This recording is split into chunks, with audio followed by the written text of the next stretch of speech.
Hello once again, people of YouTube. How are we today? We've got another gameplay video for myself, and I'm going to be playing the tier 8 British medium, the Centurion. Not a very favourite tank of mine. Consistently getting in tier 10 games is not fun, but I thought I'd try it out and hopefully get a good recording that I could show you all. Both on the basis of the tank itself and situational awareness, because it ends up being quite a vital thing in this game. One of the things I tend to do on Abbey as I first start the game is checking on the map who is actually available to go into the middle, both on my own team and on the enemy team. As it is, I'm relatively fast itself and I'm going to go up to the middle, but it doesn't seem like our team wants to come with us. They're going down the beach side as well as the left hand side, so I'm a bit wary about going into the middle. Don't want to leave myself open, so I'm just going to let the light tank go forward and see what he can spot. Yes, he's doing a very brave thing going forward, but can end up being quite stupid. But he has the speed to get into the middle, so he can work out quite well. If it does get there, I'll try and hold off what might come up. At the moment, the only thing that shows is a KB2, but he's on base. Looking at the big mini-map, he's nowhere near us, so we don't really have to bother too much about him.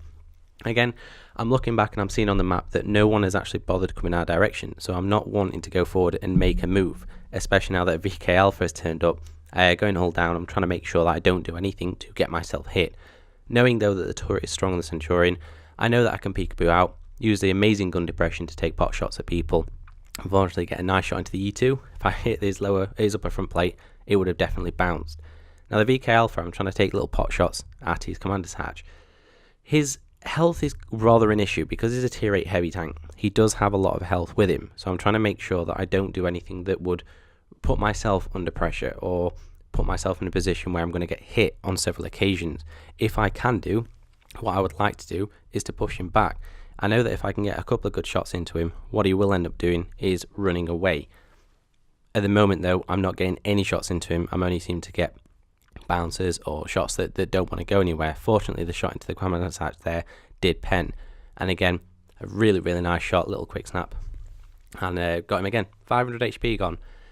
This is the point where he goes away now. So we've got the E2 running into the middle. He's kind of trying to take on the light tank, and I'm just looking behind me and I can see there's a heavy T29 come on up, so that's all good. Looking on the left to make sure nothing can see me. Again, using the mini-map to see where people are. The VK Alpha hasn't shown up for quite some time, so it's possible that he's moved back. Because the turret's strong, he's finding him very impossible to shoot me or get any damaging hit. So I'm going to go forward, take a shot at the Tiger, go up the top and see if I can get this E2, try and save the light tank even though it's moved down. The E2's got himself in a bit of a pickle. He's in the little housing complex, you can say. So I'm able to get a nice little shot into him. I don't really want to try and engage the Tiger because the T29's there. I want to let the E2 know that I'm here and that if he wants to go forward, he can do. But he's going to get hit by the T29 if that's the case. So I have to make sure I'm trying to push him forward and put him in an uncompromised compromised position. Make him do something stupid, which is one of the reasons why things like being aggressive work so well. As it is, people on the right hand side have done really well. Pushed forward and made a move and got them all sorted. The people on the left are starting to flake a bit. There's a lot of people that did go that way that have started to lose the battle. As I'm going forward, not too much interest about what's on the right hand side. There isn't much there. I know, looking at the minimap, there is a lot on the left hand side. I also know that artillery is on the left because he gets detected now. I think, okay, I'll get a couple of shots into him and get him taken out. I know the issue that going on the M12, if you tend to hit that specific part where I was aiming, you aren't likely to do any damaging hit, but I still wanted to take the shot anyway. Going forward, I could see that the left hand side again now is starting to flake even more, but I still want to try and kill the artillery. It's only at the point at which I see the last person, who's currently talking now, gets killed. That's when I start to change my mind. See that he gets killed, I change tactics and go left. High explosive round gets turned out for an AP shell, and I'm going on. Here's where the problem arises. There is a lot of tanks around that corner. Yes, they might not have a lot of health, but they still have the firepower. They may all be able to get one shot each, but it might end up being enough to actually kill me. So if I can do, I'd either like to surprise them where I'm coming from, or take them on 1v1. If I can take them on 1v1, I'll have a much better opportunity of being able to beat them. This is where the fun starts. The T29 has gone along the bottom to search for the artillery. Now the artillery is still a fairly fast moving tank, but I'm still going to look to the right to make sure he's not there. Ideally, I want to be in a position where I can shoot people in the back as the first shot. I don't want them to know where I'm going, even though they should do.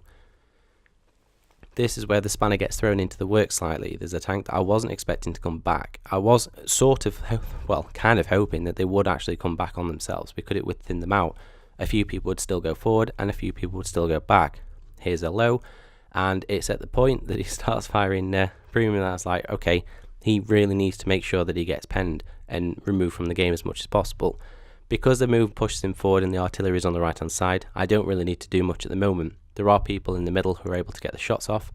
There's a medium to my left who's able to get a good hit into him, so I don't really need to do much that compromises my own position. I'm taking a risk with the artillery having a shot there, in making sure that there's nothing else behind him, but fortunately there isn't. They've all kind of moved round. High explosive shell, just on the off chance the M12 decides to try and bum rush and get the shotgun on me.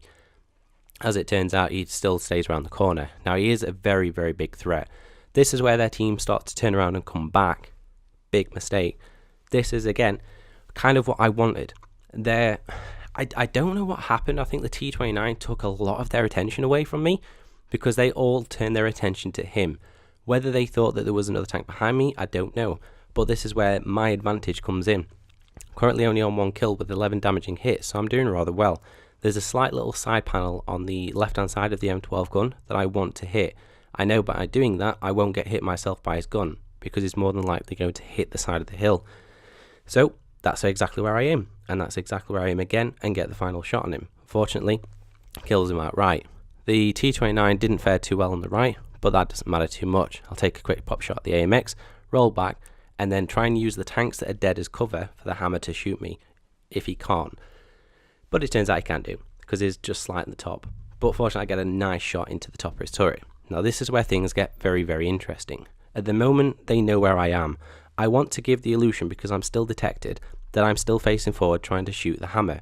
The moment I become undetected, because I know the Challenger and the AMX are going to be rolling back, I'm going to turn around and go in the opposite direction. Here comes the Challenger, thinking he's going to get a rear shot. No chance, I'll shoot you. And we replay it again. The AMX thinks I'm going forward, so what I'll do is I'll go forward until I'm undetected, and then make a change of direction to the right hand side, go into this little ditch, hide in cover, and then wait for the other tanks to come back. Oh shit, yep, that's me mucking about with stuff. This is what I've been waiting for, this is what I've been trying to do. So I wait and wait and wait, roll forward a bit, and who's there? It's the AMX. You're gone. Bye. And doing this in a game, when you can do and you can see it happening, changes absolutely everything. And I do it a third time. I know the hammer's going to have moved up. There's only one place it's going to come from. I'm probably going to survive a shot, and I did do, so I wasn't too fussed. Unfortunately, I didn't quite get the last shot in the 112 for the Top Gun medal, but it doesn't matter. I ended up doing really well, and I was really, really happy with the way that the situational awareness worked on the map, drawing people out into directions, making them do what I want them to do, and then finally taking them out. Not a massively high damaging game, only 3,394, but overall, the way the game went was ideal, perfect for what I wanted it to be. Hope you enjoyed the video, and as always, don't forget to like, comment, subscribe, and I shall see you folks later.